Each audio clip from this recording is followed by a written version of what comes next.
Hello guys, কেমন আছো তোমরা? আমি ভালো নেই, কয়দিন যাবৎ খুবই অসুস্থ। আজকে যাব, কালকে যাব, ডাক্তারের কাছে যাওয়াই হয় না। হাজব্যান্ড ছাড়া কিভাবে যাব? সে চলে আসছে, আসার পরে সিদ্ধান্ত নিলাম যে আজকে যেতেই হবে, যতই অফিস থাকুক যা থাকুক না কেন। চলে আসছি ডাক্তারের কাছে, অপেক্ষার পর অপেক্ষা করতেছি, এখন আসে তখন আসে, ডাক্তার আসেই না। এই দাঁড়াচ্ছি, বসলাম, দেখি ঘন্টা হয়ে গেল, আসেই না। সবাই বসে আছে ডাক্তারের অপেক্ষায়। কিছুক্ষণ পরে একটা ভাইয়া আসলো, এসে বললো আপু আর একটু ওয়েট করেন, চলে আসবে ডাক্তার। তারপরও অপেক্ষার প্রহর শেষ হয় না, তা তো তোমরা জানো।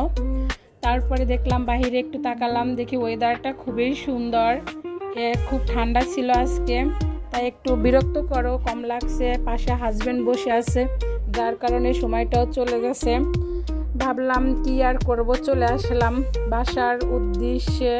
এসে খুব গরম লাগতেছিল, হুট করে ডিসিশন নিলাম কিছু একটা ভাজা পোড়া করি, যেহেতু রমজান মাস, আমরাও একটু কিছু শরবত খাই, একটু পেঁয়াজু, তারপরে আর অন্য কিছু একটু আইটেম করলাম। বেশি কিছু করতে পারি না, হাতে সময় ছিল না, এমনিতেই আমি অসুস্থ। তারপর শরবত আমার খুব প্রিয়, আমি প্রায়ই খাই বাসায় বসে যখন গরম লাগে। আজ তো ইফতারের টাইম, সবাই ভালো থাকবেন।